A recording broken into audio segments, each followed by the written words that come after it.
I met this girl about 7 years ago, right at the beginning. Things were a little difficult since whenever I tried to get out with my friends, she freaked out. It was challenging, not gonna lie. But as time passed, she mellowed and got over her dread of me being away from her. What's the downside? I kind of drifted apart from my pals. They all embarked on the path of starting families, living the suburbia ideal with children, and the live, laugh, love motto emblazoned on their walls, US. Now we were on a different wavelength. We didn't see children in our future. Instead, we had huge plans to travel the world, immersing ourselves in different cultures, experiencing strange delicacies, and simply living our best lives together. It felt like it was us versus the world, you know? But then, a year into our globe trip, I discover she's having an affair. Classic, right? She started acting strangely and distant. Then she struck me with the, "I need some space" phrase, and I absolutely trust her. I gave her what she asked for. She thought she just needed some time to think things through. But here's a twist. Her concept of space was to get cozy with a guy she worked with. Something about the situation did not sit well with me, and I did something I am not very proud of. One sleepless night. Curiosity got the better of me, and I ended up her phone. And, well, the writing and photographs said it all. I didn't create a scene. I just gently removed my wedding ring, placed it on top of her phone as a silent statement that I knew everything, and walked away. Then she burst into tears and apologized profusely. She tried to dismiss it as a dumb error, but I wasn't about to let that slip. Falling into bed with someone else is not something you do casually. Oops. This has been going on for quite a while. This was not a mistake made at random. And when she tried to tell me it was over and she was no longer seeing him, I had to call her out. She threw away everything we had for a fling that ended just as fast. That didn't merely make her conduct wrong, this made her behavior even more frustrating. So she's still hanging out with the guy, and now she's all about fixing us, even considering going to therapy for herself. But here's the deal. I told her straight out that no matter what we did, I would never trust her again. It is not occurring. Not now, not for a decade. Then she sends me this text about having to work late due to a major anxiety attack at work. Anxiety? Really? No, that won't fly with me. Now she's looking for a new place, which is difficult to find around here. So we're sort of stuck in this odd holding pattern, waiting for her to find a place that won't break the bank. Our current location? Yeah, it's way out of her financial range. We want to get divorced as soon as possible, but we're still waiting for the official marriage documents to arrive. Talk about a slow pace. So here I am, practically writing solo with my family, living on the other side of the world, and attempting to manage this mess. It's just me and the cats now. I'm chilling while my almost ex is out there having her best life. And regarding this other guy, he's someone she met at her new job. They appear to be a bad match, right? A cheater and a dude. Okay, what about being involved with someone who is married? Honestly, I have much too much self-esteem to be concerned about what she's up to. Many people have been really encouraging, telling me that I handled this horrific circumstance admirably. They are all about telling me that going away was the greatest decision. They're like, even if she suddenly transformed into the most amazing partner, their trust is gone. They tell me I'm avoiding a bullet, sparing myself a lot of sorrow and lost time, and that I'll be able to cut her out and move on soon. They say that things will only get better from here. Everyone agrees that I should focus on healing with her still around. That will be a little difficult. They advise that if her name is not on the list, I should try to persuade her to move out as soon as possible. Perhaps she can bunk with her fair pal, the one she thought was worth ending our marriage for. If you are in a situation where you cannot simply pack up and leave, it appears that you are opting for what is known as living together. But it's not like you're giving each other the quiet treatment, but in a relaxed way. And it sounds like you're really adept at keeping it cool, like a gray rock. It's wise to get yourself checked out in terms of health, and consult with a lawyer to ensure you're all set, and completely. It wouldn't be unexpected if she tries to swoop back in, believing that everything would return to normal. It's unfortunate that both of your names are on the lease, making the whole you need to leave conversation a little awkward, but hey, you're handling it like a pro by keeping to yourself and all. You've even transformed the living room into your new crash pad, replete with a new mattress. Because honestly, who wants to sleep in that bed after everything that's happened? So she's now confined to the bedroom, attempting to be ninja-like by sneaking in without making a scene. She doesn't seem to be at home very often these days, only popping in a few days a week, which seems like a relief. Gives you some space to reflect and plan your next steps. You're just counting down the days until she hands you her key and you can reset your life, and of her attempt to mend things. You've already decided that's a no-go. If love was real, she would not have put you through this ordeal. No way. You are letting her off the hook. Cheating is not an accident. It is a decision. And her return, begging and pleading, was only because she was caught red-handed, not because she sincerely apologized. Clearly she's not interested in making things right for long haul. Any solutions she proposes are like to placing a band-aid on a shattered leg. Plus, you can tell she's starting to grow jealous of you, and hanging out with your friends was a huge red flag from the start. She has insecurities. Yes, they effectively derailed whatever you two were working on. So what are your thoughts on all this? Do you believe those anxieties can drive someone to cheat? Leave your 2 cents in the comments. Let's talk about it. The next story has a cheater who keeps his friends too close for comfort. Okay, let's go into this problem with my ex, Tyler, and his much too close for comfort friendship with his bestie, Lily. Imagine this. They're so close that everyone assumes they're a couple. When it came to important occasions, Tyler went above and beyond with my gifts. He preferred Lily, especially on her birthdays. So there's only one day, right? One of Tyler's coworkers rushes at me, agitated, accusing me of flirting with Tyler, believing he is Lily's guy. I literally had to whip out my phone and look through photos of Tyler and me just to prove to him that, yes, I am the girlfriend. I've brought this up with Tyler several times, telling him how strange and uncomfortable it makes me feel, but Tyler just blows it off every time, saying Lily is nearly family and I'm exaggerating. Then there is our anniversary. I was ecstatic because a friend of mine who knows everything about travel offers had set us up with this fantastic weekend break at a resort. I tell Tyler, and he appears excited at first, but hear this. About a week before our scheduled departure, Tyler smacks me with, "Hey, can I bring Lily instead? She's been feeling low and may really benefit from the trip." I'm standing there, jaw on the floor, thinking, are you serious? Do you want to leave me on our anniversary for another girl? Tyler just loses it, calls me awful names, and talks about how Lily needs him right now. When I inform him it isn't going to happen, he loses interest in the trip and simply leaves. We go 3 days without talking, and that is pretty much the end of our relationship. I'm in tears as I tell my best friend about the whole split and how I don't have enough money for the trip, and she says, why don't we just go have fun ourselves? So we do. Not barely an hour after we checked in, the front desk called to inform me that my reservation had been mixed up. I look down, and who am I seeing? Tyler and Lily. Tyler charges at me, enraged, yelling about how I shouldn't be there, and that Lily deserves this vacation far more. So there we were at the resort, correct? And Lily simply breaks down, sits in a chair, and starts crying like a river. She's all about relaxing this weekend and forgetting about how messed up her life has gotten. Meanwhile, Tyler is losing it. There was a lot of yelling, and Lily is simply there. Tears flowed. She's caught up in her own drama. Due to the chaos, security had to intervene, and the next thing you know, they're being instructed to pack up and leave the following morning. Then, as if the resort drama wasn't enough, Tyler decided to make his relationship with Lily official on Facebook. But this is when things become funny. My crew and family aren't the kind to attend a show without eating some popcorn.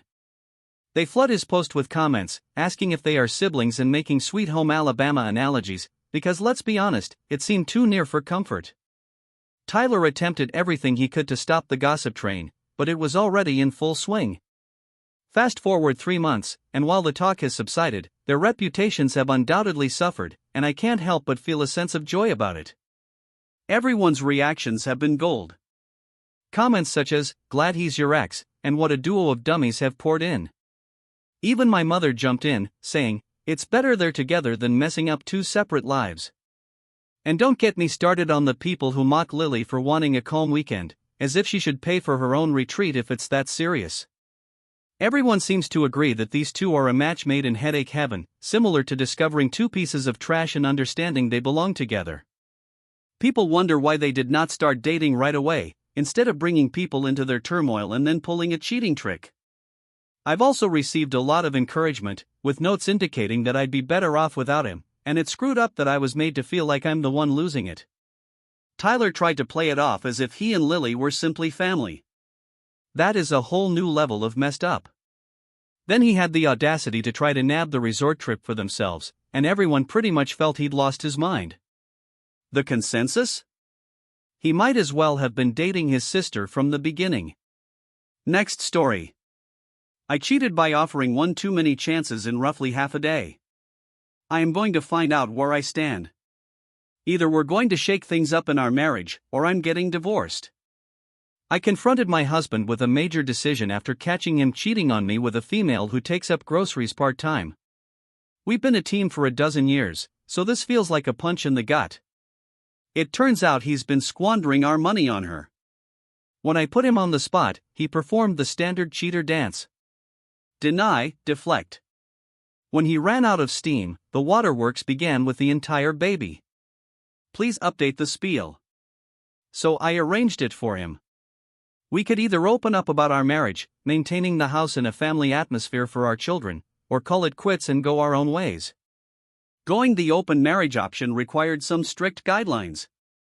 First and foremost, our shared bank account is off limits for his small exploits. He'll have to use his own stash for that. Our family needs to come first.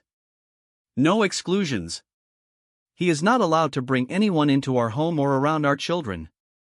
Our friends and relatives are not aware of this situation. No. Dragging them into our mess. Regular health checkups ensure safety. We will keep each other informed about our plans. Who, when, and where. But there's no need to trade pictures from our dates if he gets someone else pregnant. That's the last straw for me. On the other hand, if I become pregnant by someone else, I have a few options, none of which entail his playing father to another man's child. He also has the option of filing for divorce, and I would not pursue him for child support. That isn't his. If we do wind up parting, we will do so fairly and squarely. The house is mine by name, so I will keep it.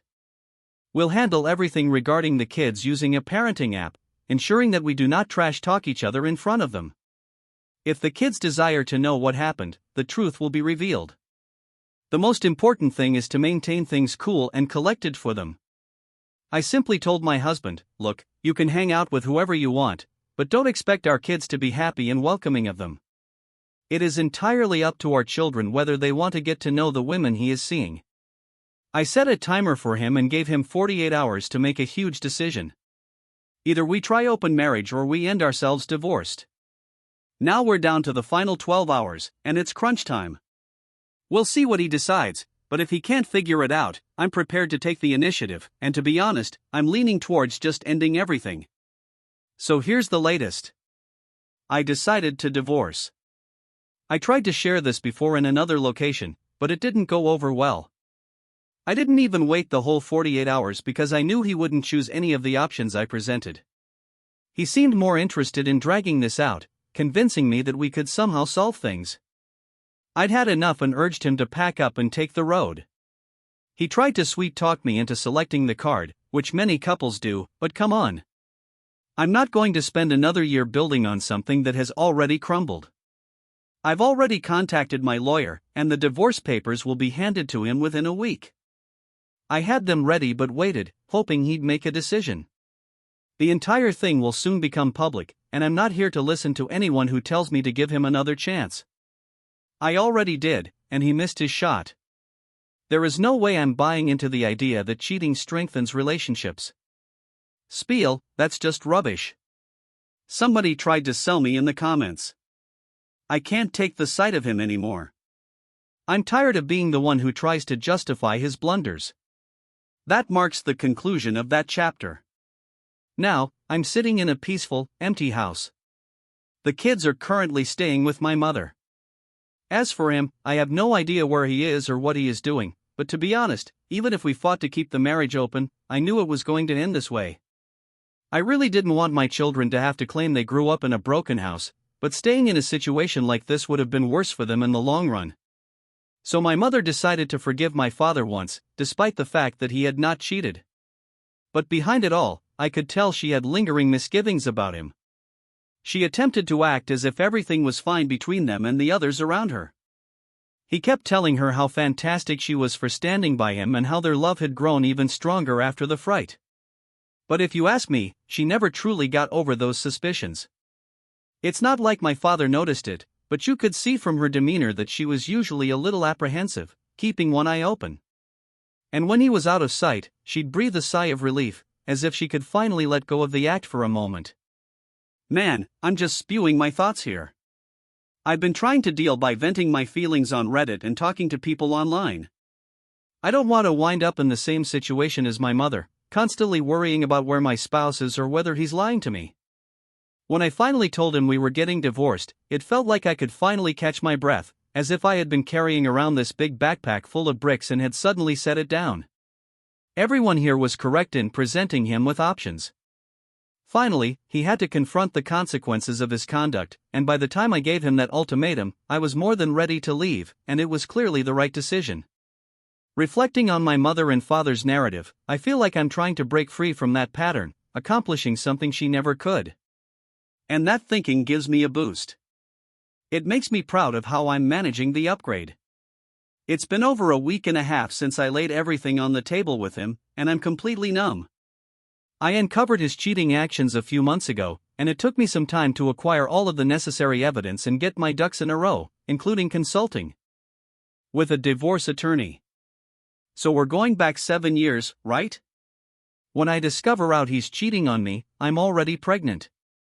It's a tough thing to swallow. But I opted to forgive him, believing that we might reconcile and go on. For a while, it appeared that everything were returning to normal. I mean, deep down, I knew we couldn't just go back to the way things were before, but things seemed doable until I caught him cheating again. That was the final straw for me. I understood that all of my efforts and sacrifices had been in vain. Fast forward to roughly 10 days ago. I confront him about this. He employs the standard cheater techniques, denying everything, trying to change the script and making me question myself. At the end of the day, he chooses to leave and go to his parents' house. Meanwhile, he's been blowing up my phone constantly. In his most recent play, he tells me that he severed his relationship with another woman. But at this point, I'm like, so what? Even his mother gets in on the act, calling me up, apologizing and wondering if I could find it in myself to forgive him and try again. I told her straight up, no way. I'd already played the dice on giving him a second chance, but he just tossed it away. She sounded disappointed, but she didn't pursue it any further. For the time being, the kids are with my mother and stepfather. I've been consulting with my lawyer about my future moves. Yes, I cried a little when he first took off, but not once since. Instead, I've kept myself occupied by going to the mall for some retail therapy, working out at the gym, and spending some quiet time in the library. I even scheduled a session with my therapist to discuss things, but most of the time I've spent at home binge-watching my favorite crime dramas, such as Criminal Minds and Law & Order. The funny thing is that I'm not sad about any of this, like, at all. Isn't it weird? Why aren't I more upset? If anyone has any insights, I'm all ears. Last story, am I a jerk for despising my intellectually challenged sister? I'm having a hard time dealing with my thoughts towards my sister, who has severe autism. She needs someone with her at all times. She's unable to speak and has limited self-care capabilities, even though she is just 12 years old. She often breaks stuff, which is quite difficult to cope with. I feel bad, but I can't help but be angry at her since she was born. It's as if I disappeared in my parents' sight. Everything in our family focuses around meeting her needs. I was even moved to the basement as a child because she needed to be closer to our parents. She smashed so many of my stuff, and when I attempted to inform my parents, they didn't seem to hear me. There was even a time when she broke a computer I had from school, and I ended up getting in trouble on top of it all. I'm supposed to always be available to help her, which means I can't get out with friends or do normal things children my age do. Even if I do manage to find some alone time, I must abandon any plans. If my parents claim they need my aid with her, if I don't, I'll get penalized. For example, I once went to the movies and switched off my phone. As a result, I was grounded. I feel like I'm just living in her shadow, always expected to prioritize her needs over mine. Just last week, I was scheduled to give a speech at school, something I was quite enthused about. My parents promised to be there, but they didn't show up because of something with my sister. It seems that whenever something vital to me is disregarded in favor of her needs, today I couldn't take it anymore. My father joked that I should acquire a decent career in the future so that I can care for my sister, and I just broke down. I ended up screaming and shouting about how everything is always about her. It's as if I'm expected to be her caretaker indefinitely, and my own desires and needs are irrelevant. I've been so unhappy that I've only been in my room, and my parents haven't even come to check on me. I'm torn regarding my feelings towards my sister. It's not her fault, yet I can't stop feeling this way. Does this make me a horrible person?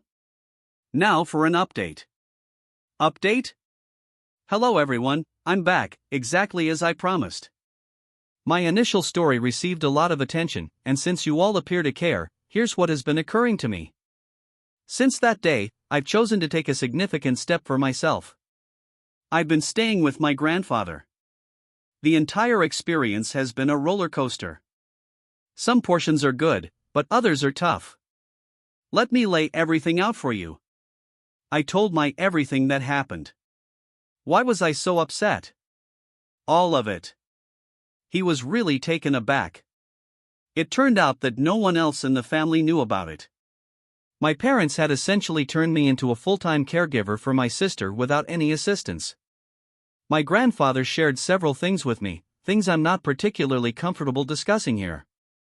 But the ultimate line is that my sister should have received expert care, and my parents were simply disregarding it. He was really disappointed when he found out, especially about the time I missed out on attending a movie due to their expectations of me. He made it plain that I shouldn't deal with my parents without him present. He said he'd chat to them first before we all sat down to talk. But it did not end there. Throughout the week, more relatives contacted me, telling me about things I didn't know, such as how my parents were allegedly receiving money to pay for a caretaker who existed. To say this week has been stressful is an understatement. Throughout it all, however, my extended family has shown me more support than I've felt in quite some time. My grandfather, in particular, has been amazing in attempting to make up for missed time by encouraging me to spend out with friends and do activities that make me happy. My aunts and uncles have also been there for me. Then there was the confrontation with my parents on Saturday night, and let's just say it did not go well. They conceded a lot but made no apologies. They still behaved as if I owed them my life and time. After that disaster, I realized I couldn't do it anymore. After talking it over with my grandfather and uncle, I decided to leave permanently. I'm heading back there today to pick up my belongings before moving in with my grandfather permanently. Looking ahead, I intend to leave the state for college. My aunt even stated that she would start giving support directly to me instead of my father. My parents have called a few times since then, not to apologize, but to see when I'll be back. I am not. Right now, I'm still rattled up by everything, but I believe I'll make it through. My family has been incredibly supportive. It's painful to think that I've lost my parents, but I've also learned a lot. I've discovered that I don't dislike my sister. I am in love with her. I was wrong to vent my frustrations on her, and I hope to put things right someday. But for the time being, I need to move forward. So that is my update. Let's get to the next story. My fiancé 30 and I, 28, had a baby daughter 5 months ago. It was the happiest time in our life, and my fiancé's love for me grew even stronger. Everything is great, but I'm afraid my terrible choices will take it all away from me. My fiancé and I met nearly 10 years ago at my 18th birthday celebration. My parents were quite conservative, and they never permitted me to attend or even host parties. I had a relatively normal life with my parents and two sisters. I've been counting down the days until my 18th birthday since I was a little girl, knowing that turning 18 would give me a little more independence. I had a friend named Dana. She was an only child, so she grew up with a lot of independence and a promise to host my birthday party at her house. After much pleading, my parents gave me permission to leave, but only if I took my older sister with me, addressed me, and even lent me her best dress. And the celebration was unlike anything I had ever seen before. But something else attracted my attention. My fiancé, Chris, was the focus of attention at my own birthday celebration. Everyone, including me, thought he was incredibly confident and appealing. I was too shy to say hello to him, but Anna was not. After speaking with Chris, Anna admitted to me that she had a crush on him. I was startled because my friend never had a crush on a guy first. Chris was both charming and snobby, which Anna found appealing. 2 weeks after my celebration, I saw Chris in the grocery store. He knew me as the birthday girl, and from there we started talking. I was very shy at first because I had little experience with boys, but Chris was kind and friendly, making it much easier. Soon enough, Anna, Chris, and I became a trio. We accomplished practically everything together. I knew I liked Chris, but I dismissed it because Anna had already expressed her affections for him to me. 1 year later, Chris and Anna began dating, and I decided to give them space since I didn't want to be a third wheel. Chris and Anna dated for another year, but something happened. Anna informed me that she got intoxicated at a party and cheated on Chris. I kept her secret from him, but Anna cheated on him repeatedly after that. Chris found out one day and their relationship ended. Anna blamed me for their separation, accusing me of telling him. I told her that wasn't true, but she didn't listen. That marked the end of our friendship. Anna eventually moved out of town with her parents while Chris traveled to New York to study law, also enrolled in college soon after that. 4 years later, I graduated college and relocated to New York for work. I happened to run into Chris when he came into the boutique. I worked there for shopping. I was stunned to see him, and I could tell he was as well. We spent hours catching up and discussing life. It seemed like I was dreaming. I couldn't believe I ran across my old crush. I found out Chris was now a lawyer at a very successful firm, name withheld for personal reasons. He earned 6 figures per month and was quite popular. Chris was from a wealthy family, and his parents were well-known figures. I worked as a clothes designer for a luxury shop, name withheld. Chris would always make time to visit me. After a few months, Chris and I were back to being good friends. After a year of flirting, Chris asked me out and it was instant, yes. Our romance grew serious, and we couldn't spend a day apart. Chris' female coworkers envied me since he never hesitated to bring me to his job. Life was good, and I was living the life I had always desired. A few months later, on my birthday, Chris gave me $1,500,000 as a gift. I was overjoyed because the money was more than enough for me to open my own store. 1 year later, my boutique was now operational, and I had enough money to create 5 more. Chris was also promoted, and we earned more than enough money to support ourselves. Chris proposed to me a few weeks after his promotion, and I said yes immediately. I couldn't contain my excitement and had to share it on Instagram. Chris purchased a house months later and invited me to move in. My parents wanted to marry us first, but I talked them out of it. I wanted the perfect wedding with Chris, therefore I didn't want to rush things. I had previously met Chris's patents by that point, and they were pleasant. They were also against us moving in together before getting married. Chris told me that his family was quite conventional, exactly like mine. They were strict. After much coaxing, his parents agreed to let us live together. Life with Chris was wonderful, and I fell in love with him every day. He was thoughtful, generous, and very loving. He treated me as if I was the only lady in the universe.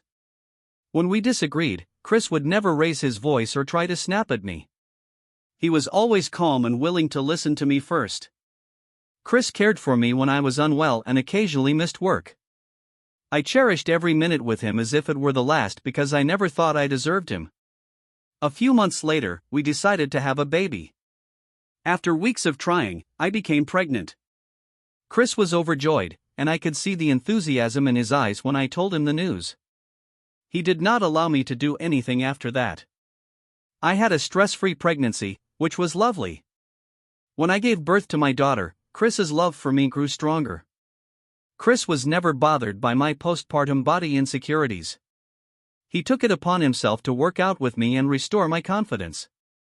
Our kid was the frosting on the cake because we already had a happy life. She multiplied it for us. I shared a series of photos and videos of myself with Chris and our daughter on Instagram. That was the beginning of my issues. I had only 1,000 Instagram followers when I made the posts. I wasn't expecting such a high level of participation. Chris was pretty popular, but I didn't believe anyone would be interested in his personal life. If only I had not made those posts, I would not be in this dilemma. Chris traveled to Italy for work 3 months after our daughter's birth. He was not going to return for 3 weeks. Partying with him for so long was difficult for me, but I had no choice. He needed to get to work. He already took many weeks off work when I gave birth to our baby.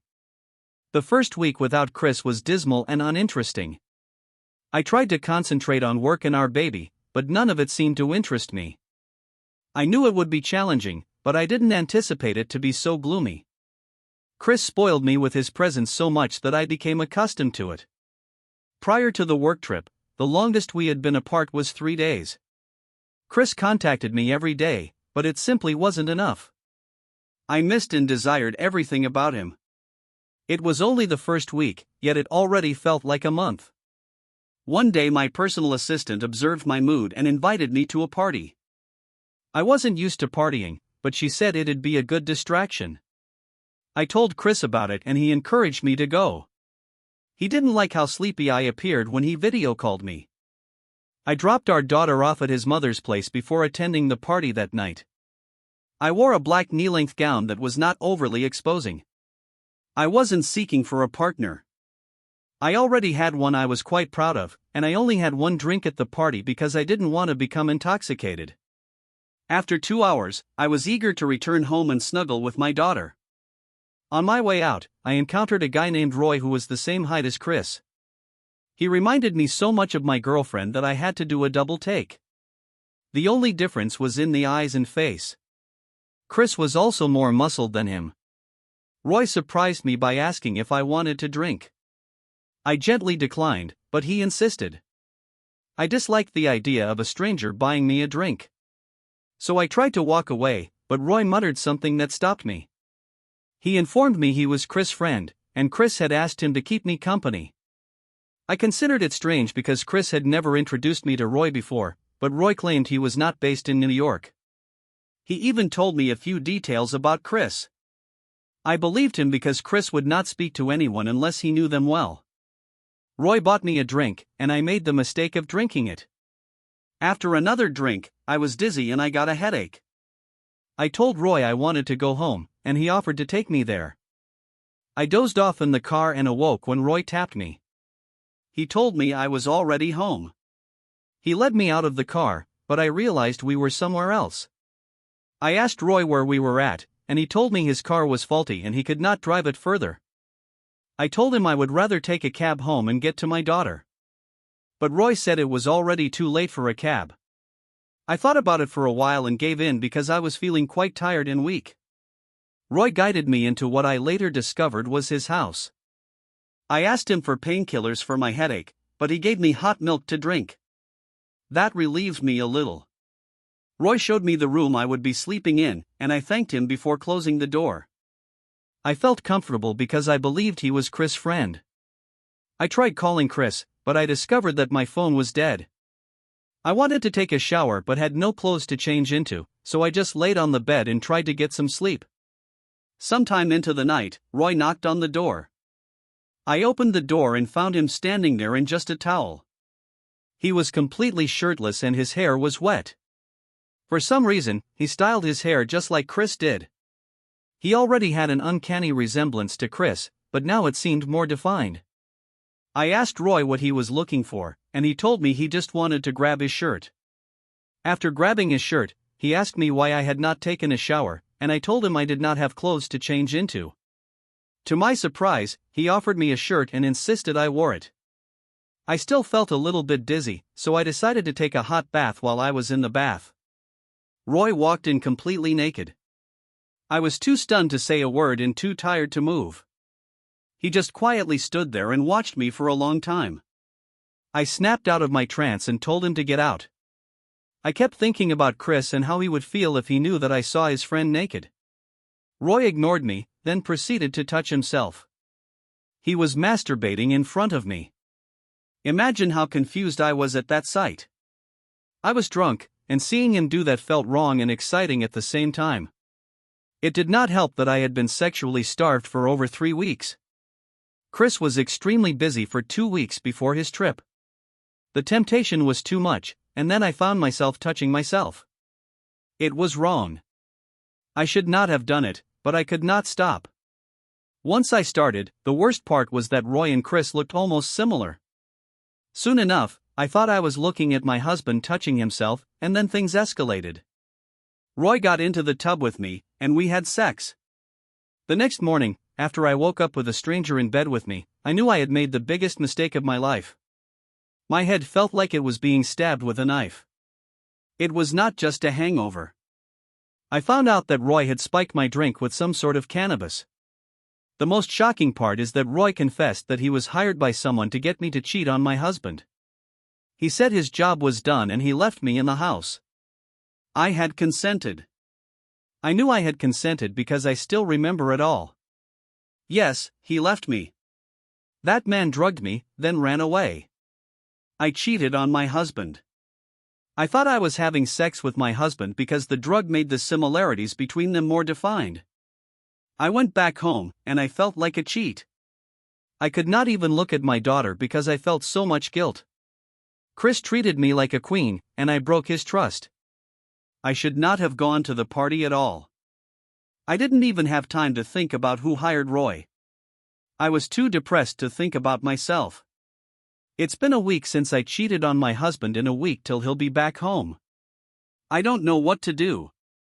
I've ignored all his calls because I don't have the courage to hear his voice. I don't even know how I'll face him in a week's time. People have read it. I need your advice urgently. It was an accident, but I still cheated. Should I tell him the truth or lie? I cannot live with myself. The guilt is tormenting me. Please tell me what to do. I'm helpless. Update. Hi, everyone. It's been 5 months, and I wanted to tell you all how it's going. Some of you in the comments called me a fool. I deserve it. Immediately, Chris got back. I told him the truth, like most of you suggested. I don't think I had ever seen such disappointment and hurt in his eyes. He stared at me for a long time without saying a word. It felt like I had lost all his respect. After some time, he quietly went to his study and locked the door for hours. It was the most tormenting period of my life. I cried out my eyes, but I never knocked on the door. That would have been very selfish of me. He had every right to be angry, so I let him be. I was ready to accept whatever step he wanted to take. Even if he wanted to leave me, I would not hate him. I brought shame upon myself. I was gullible. 2 days after that, Chris forwarded a message to me. In the message, someone sent Chris pictures of me leaving the party with Roy. The person also told Chris what happened. Chris was a lawyer, so he talked to his friends and they traced the message to Anna. Yes, Anna. Anna hired Roy because she wanted to ruin our relationship. I was so angry that I searched for Roy with the help of Chris. And then he led us to Anna when we threatened to take him to the authorities. When we finally met Anna and demanded answers, she accused me of taking Chris away from her. She felt like I told Chris she cheated years back, so she wanted to pay me back by setting me up. Roy had switched off my phone and Anna was the one who told him personal things about Chris, so I would believe him. Apparently she had seen all my Instagram posts with Chris and got jealous. There was nothing I could do because I had fallen into her trap. I got home that day feeling defeated, but what was more shocking was that Chris asked for a break. He moved out of the house and we did not speak for 2 months. I lived a miserable life in those 2 months, but my daughter made it better. After 2 months, Chris finally forgave me and he told me he loved me so much he could not lose me. I was shocked, happy, and grateful because I never thought he'd come back. Now we got married 2 months later with our daughter as the little bride. She could hardly walk, lol. My life is back to being beautiful and I have my husband by my side. I hope my story inspires someone and makes them more self-aware. I was lucky to have a husband that was ready to forgive me. Thank you to everyone that commented and advised me to tell my husband the truth. I don't know what would have happened if I didn't. Nothing is ever as it seems, and I think I'm the perfect definition of that. I don't even think there'll be a single person in my comment section who's going to be on my side. I'm doing something that I know no one will support, but I just can't stop. I've come this far to get something and I don't want to lose the opportunity to have it. Maybe I'm the perfect definition of what people call a gold digger, and I think I'll not stop being one anytime soon. I'm desperate, and that's what made me get married to my husband in the first place. My name is Michelle and I'm a 31-year-old woman who works at a fashion store. I live in Los Angeles, California, and I only moved here after getting married to my husband. I am married to Simon, a 40-year-old realtor agent, and we have been married for approximately 2 years now. I come from a very poor background and I have struggled to feed my whole life. Nothing ever came to me without paying a price, and that's how I landed a realtor agent as a husband. I sound like a fool, and to be honest I think I am one. But if being a fool would make me survive in this cruel world, there's nothing I'll not do to survive. I didn't just meet Simon and get married to him. I literally had to pay a price to be with him. It's like the same situation with how I've struggled in life. It's a trade by barter situation. I'm not claiming to be a good person because I know that I am far from it. I am an opportunist who has tried her best to climb her way up. There's nothing good and innocent about me. When I first met Simon, he had a girlfriend. I just met him because he came to the town where I used to live with some of his friends on a camping trip. I know one of the people who works close to the place they visited to camp, so it was very easy for me to meet him. I didn't attend college by then. I was supposed to have finished college, but I was still a high school graduate who worked several jobs to earn. When I heard that a group of rich guys were visiting, I decided to grab the opportunity. What better way to get rich than marry rich? I didn't even pay attention to Simon at first because he was the least attractive of all the guys present. He had a dorky look with unkempt beards. He is also the oldest of the group, so I never wanted to go for him. One of his friends looked quite attractive, so I decided to go after him. I started visiting the camping site almost every day, but none of them seemed to notice me. I also discovered that they were all married except Simon. I wasn't surprised because he wasn't someone I'd go for on a regular day, but I was desperate and decided to make a move. Long story short, I was able to befriend him and get his phone number. Unfortunately, they went back to LA almost 1 week later.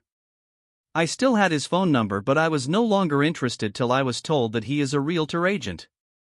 That made me more determined and I started calling him every day. I still have a lot to say, so I'll cut the story short. He hooked a flight for me after 2 months of talking online, and then I visited him in Los Angeles. We started dating for a while and then I introduced him to my brothers. After he followed me back to my town, like I said, he's 40 years old and seemed desperate to get married. After just 6 months of dating, he proposed after meeting my whole family. I agreed on the condition that he found me a job in New York. He agreed and also gave me a condition before we had any children. He said we could only have children after we lasted 4 years of marriage. I didn't get why he wanted that, but I agreed because, like I said, I was desperate. One weird thing Simon did before we got married is that he made sure I took several tests to determine my blood group, genotype, and other medical terminologies I cannot seem to call. I know it's normal to test with each other, but his tests were extreme. But like I said, I had no choice than to marry the old man. I'm not even sure he's 40. Maybe he's lying about his age. He looks 50. After getting married to Simon, I realized that the grass is not really greener on the other side. He'd met my whole family and had his opinions about all of them before marrying me, but I only met his sisters and uncles at the wedding. I didn't see his parents. I asked why and he just told me that I shouldn't worry about it. Well, I realized that Simon and his parents are not on good terms and all the aggression seemed to be thrown on me. 2 years ago, I was just a 29-year-old woman who just wanted to settle down. I wasn't ready for the burden of a family rivalry, but I had no choice because I was practically thrown into it. How would I describe Simon as a husband? Terrible. He has to be the worst husband any woman should want. That man is very selfish and self-centered.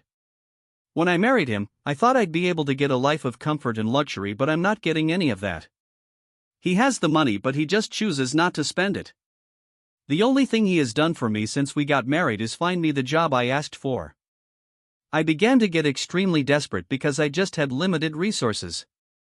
I realized that he just married me so his parents would stop taunting him with his single life. I also wondered why he didn't marry some of his colleagues, but I've realized that it's because he wanted a girl like me who would agree to do anything just because of his title, a realtor agent. Like I said, I didn't graduate from college. In fact, I never even went to college. Simon is aware of that because I told him a miserable life story in the hopes that it would make him have compassion for me and marry me faster. Well, he did marry me, but not out of compassion. He married me because he wanted an uneducated wife like me that could sign her rights for money. Simon is out there living his life and traveling because he is quote, a realtor agent. We hardly sleep together because he wants to make sure I don't get pregnant. I used to wonder why he didn't like the idea of me getting pregnant, but I recently realized that it's because he doesn't want me to have a child with him, now and then divorce him before asking for child support and spousal support. That's why he made it clear that I must not get pregnant till we lasted 4 years of marriage. He wants to stay married to Simon for 4 years. Me? I'm not ready to stay married to that man for 4 good years. I know he might divorce me after 4 years. His parents are another thorn in my flesh. They keep asking me why I don't have a college degree and why I'm not pregnant yet. Sometimes his mother even asks me if her son hired me to be his wife. Let's get back to my so-called husband, Simon. That man has played with my intelligence and I know it. The job he got for me is all I have. He doesn't listen to me when I ask for money. He just gives me a couple of dollars and then that's all. Nothing else. So much for marrying a realtor agent. What's the difference? I got tired and I knew that I had to do something fast. I told myself that there was nowhere in this life or next that I will let myself stay married to Simon for 4 years without having anything to show for it. If there are more good-looking men out there and I could have gotten married to them, but I chose him for a reason and that's why I refused to take a back seat. I might not be a college graduate, but I believe that my instincts and intuition would take me far. Simon never ceases an opportunity to tell me how I would have never gotten a job if he didn't make his friend hire me without a college degree. I'm ready to show that man that I'll do something so great that even a multiple degree holder like him would never beat me. Update. Wow. I don't think I've ever seen so much hate in a comment section like I'm seeing in mine. What did I do wrong? I'm an opportunist and I didn't deny that. I also didn't come here and pretend like I was a saint that fell from the sky. I know I'm wrong in certain things, but so is Simon. He's also an opportunist and a very greedy one at that. Why else would he get married to a high school graduate and then tell her he doesn't want children?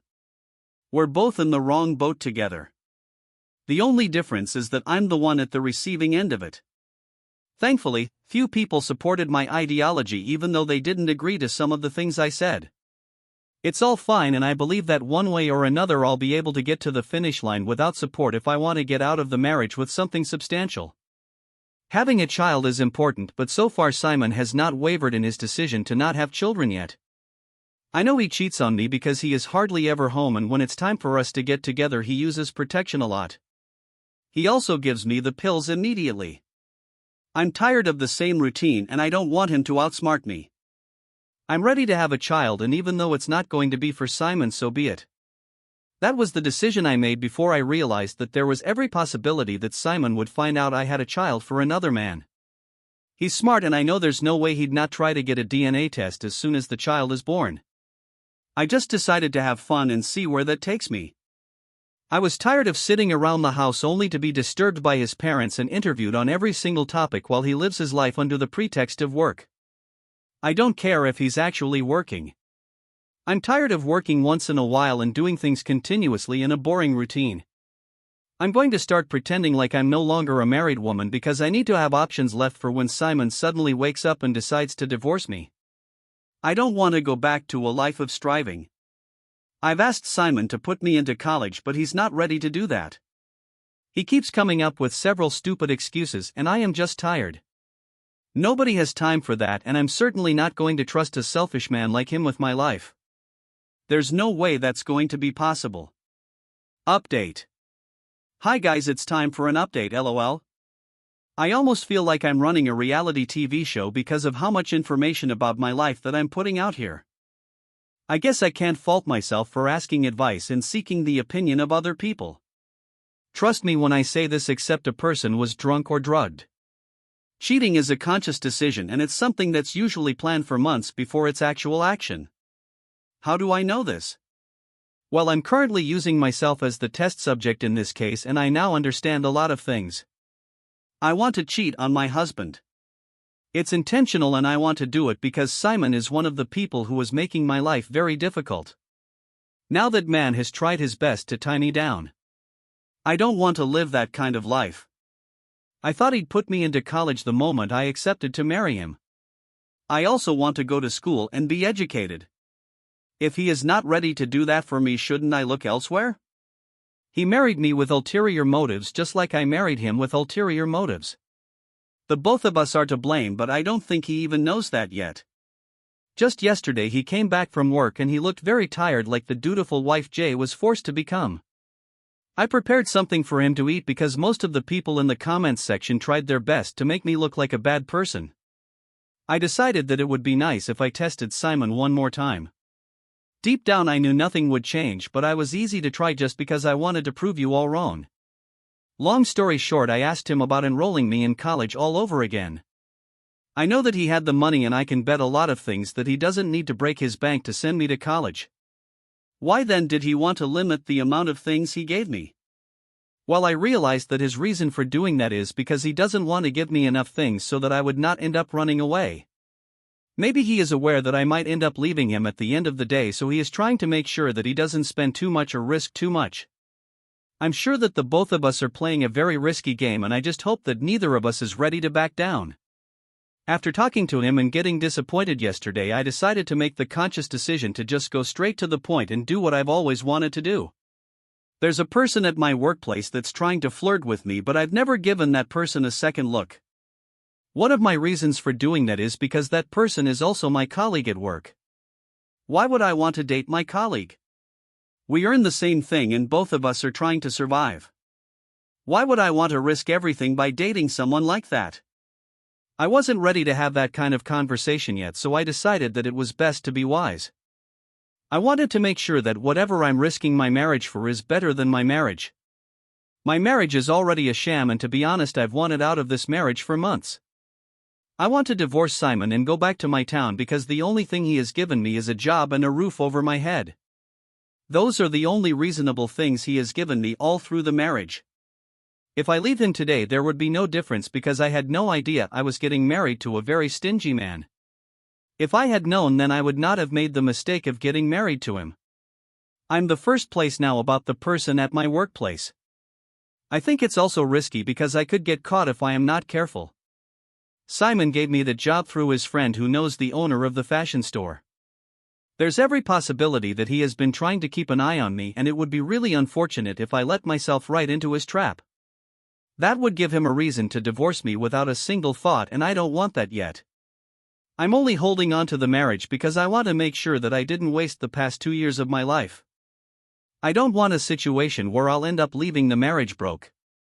It would make me really upset if I leave the marriage without anything at the end of the day. I didn't marry a realtor agent that was about 9 years older than me just to be treated like crap. That was not in my bingo card at all. That's why I'm making sure that I calculate my every love and never fall into a trap. It would be unfortunate for me to realize that in the process of trying to outsmart Simon, I ended up putting myself and everything I've endured at risk. I would hate myself for that, and I don't want that at all. So I'm just here, guys. I'm waiting for that rich man that would finally get interested in me. I don't plan on waiting forever because my patience is very low and I don't want to waste my life away.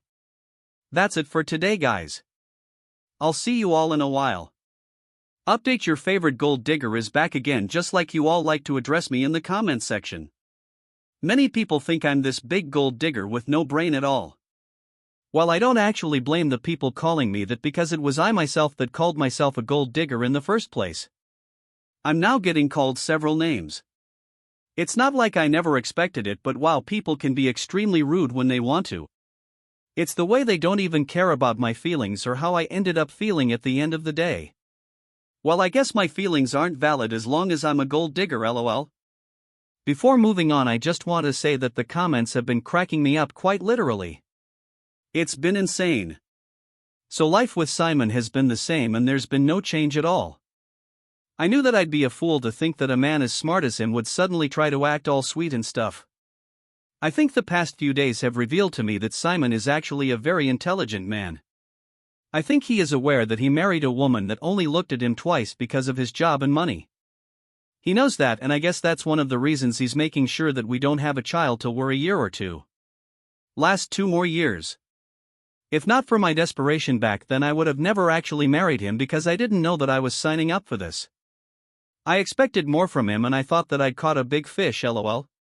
So Simon traveled just 2 days ago for one of his job trips. He's a realtor agent, so he naturally has to travel to do his work. Before, I used to get quite angry that he always traveled and left me at home before we got married. I asked him if his job required him to travel a lot and he denied it. In fact, he told me that he wouldn't even travel up to 10 times a year. He played me in that regard because now I know that he travels up to 10 times a month, and I don't get why he never told me that ahead of time. But when he traveled this time, I was actually very happy because I'd been hoping he'd travel and just leave me at home when he left and had a glass of champagne to celebrate. Because anytime he was at the house, I literally had to trample on eggshells and act like a whole different person because I didn't want to raise any suspicions.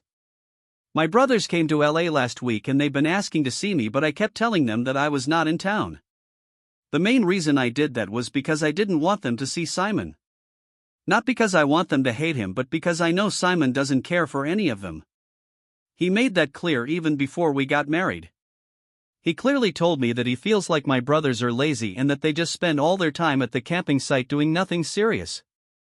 I didn't say anything to him because I knew that he had no clue what kind of work my brothers have done just to survive. It's easy for a person like him with so much money to think that life is just all about traveling as a realtor agent. My brothers were the ones taking care of me for a very long time, even though they didn't attend college too. Our parents didn't have money to send us to college, so we just lived life like that at some point in our lives. We were the ones that began to provide for our parents. Do I hold any grudges? Not at all, because I know that they tried the best to provide for us. It's just that life isn't easy for everybody. I know that Simon would not hesitate to try say something that would bring my brothers down mentally, and that's why I think it's best that they avoid each other. I didn't want Simon anywhere near my brothers, and I don't want my brothers anywhere near Simon. I feel like life would be extremely easier if we just followed this protocol. So I met up with my brothers today and we talked a lot.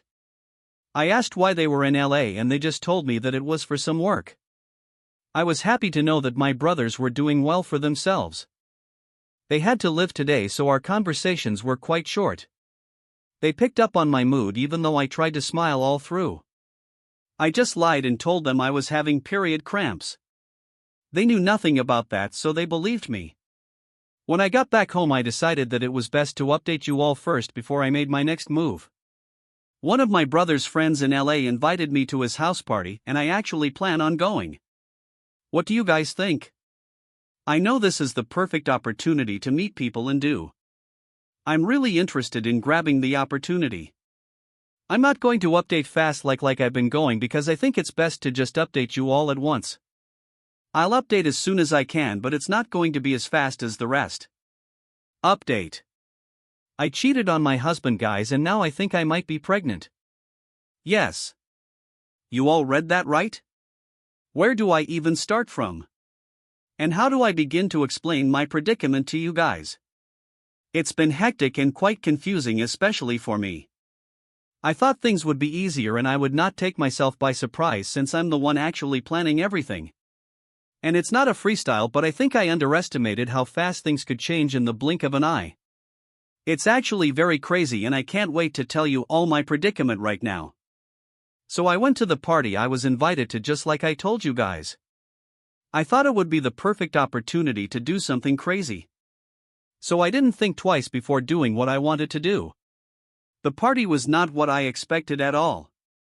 I thought it was going to be a wild house party with several drinks and an unhealthy amount of snacks. Well, it wasn't that way at all, and it really surprised me. I think one of the reasons I was so gassed up for that party I had because it was one of my brother's friends that invited me and I knew him from our town before. He was quite wild and very dramatic, so I expected his party to get that way. But unfortunately for me, that was not the case at all.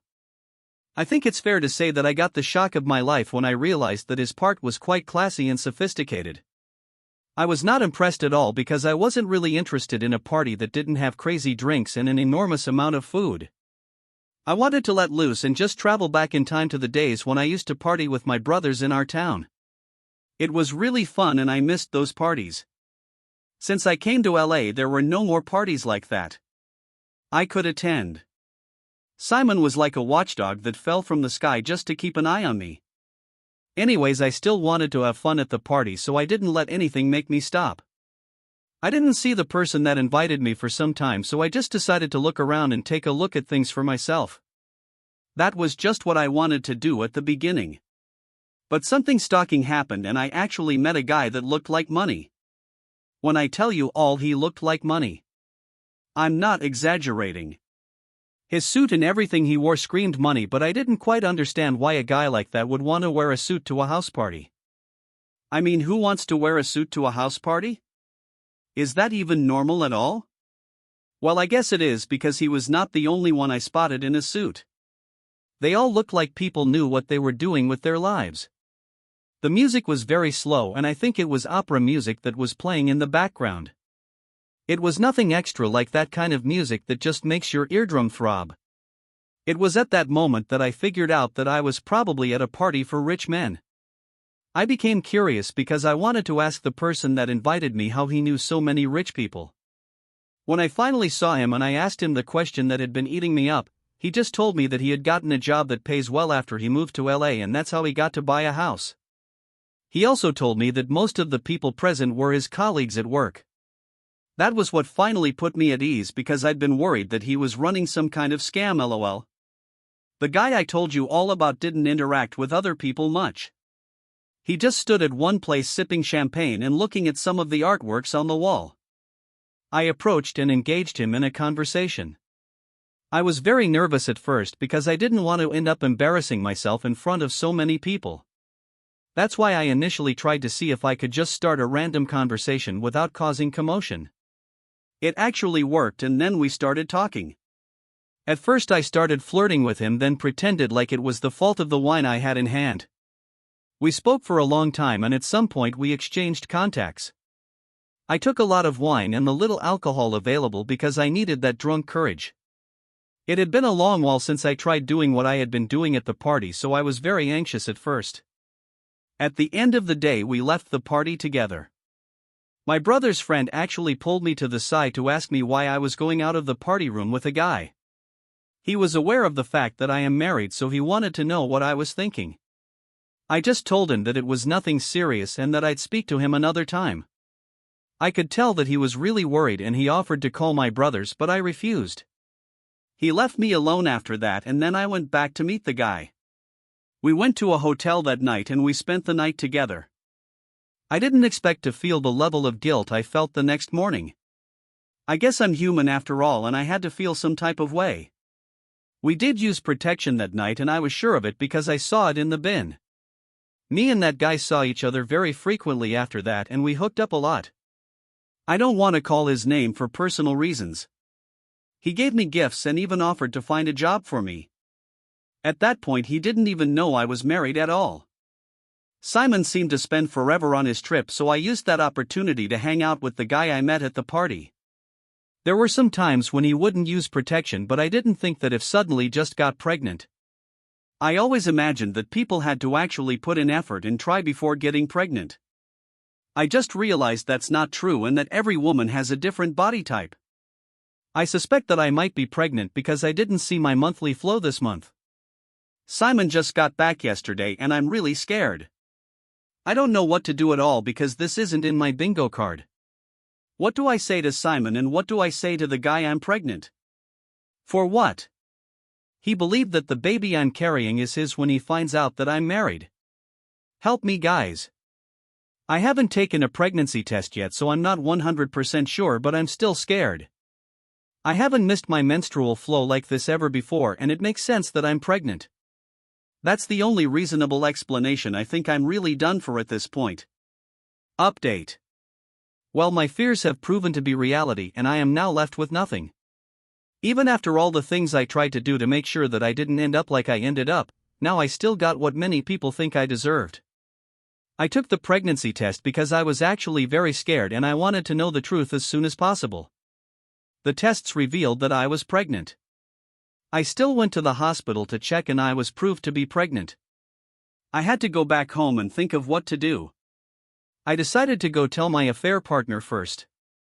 He was surprised that I was pregnant and he was also surprised that I was married.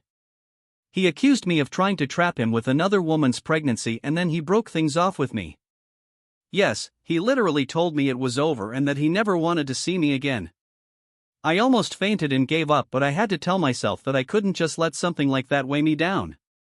I left his place after getting rejected. He didn't even listen to me after I begged him continuously. Jared just sent me away just like that and I had no choice than to leave. I went home and I gave Simon the pregnancy test results. I told him I was pregnant and then he laughed straight into my face. He told me there was no way that was possible and I asked him how he could be so sure. I consistently told him that I was pregnant and yet he told me I had to be lying or he was not the father. I didn't even try to back down. I refused to back down and let him win. I challenged him and asked him to prove why he was not the father. When I was married to him and we slept together like couples did, he told me he always used protection. I asked him why that gave him so much assurance when protection was not 100% reliable sometimes and there was a possibility of the protection tearing up. I called him a simp for thinking he could bully me into rejecting a pregnancy. That was his. I said he had to be stupid if he thought he could deny the pregnancy. I called him all sorts of names and I said he wasn't even man enough to accept his own child and that he was scared of taking responsibility. That was the first time I raised my voice at him and it was initially because I had a lot of pent-up anger and wanted to vent. I thought those harsh words would soften him up and make him accept the pregnancy, but instead I was shocked by his reply.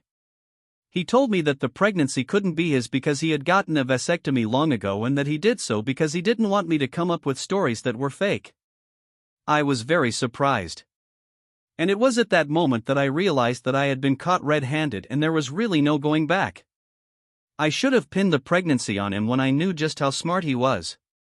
I asked him why he always used protection when he knew he had a vasectomy and then he told me he wanted to have 2 backups. That same day he sent me out of the house and I was served with divorce papers. 2 weeks later I signed it without a second thought because I knew that there was no way I could drag it out. The divorce can only be finalized after I give birth and he's proven to not be the father. His parental rights would be revoked and he will not need to pay for child support. That's just how smart Simon is. Update. I can't believe it's almost been a year already since I was busy pregnant. I didn't have a lot of time to process things. I gave birth 2 months ago to a baby girl and the DNA tests were conducted. He was proven to not be the father and his parental rights were revoked. He doesn't owe me child support anymore. Even after everything I did, I was still left with nothing in the long run. I tried looking for my affair partner again, but he has made it impossible to reach him. I'm now a broke single mother with 2 mouths to feed. Karma did hit me hard and Simon left me with nothing. The only money I have now is the money from the savings I got from the fashion store. I got fired, by the way. Simon made sure he didn't let me go just like that. I guess the gold digger is now left with no gold to dig. I feel like I got what was coming for me. There's no way I can pin this on another person even though I hold some grudges. Thank you for taking time to hear today's story. If you loved the story, please like and subscribe if you haven't already. If you have a tale to share regarding your own or someone else's circumstance, please do not hesitate to contact me. Take care.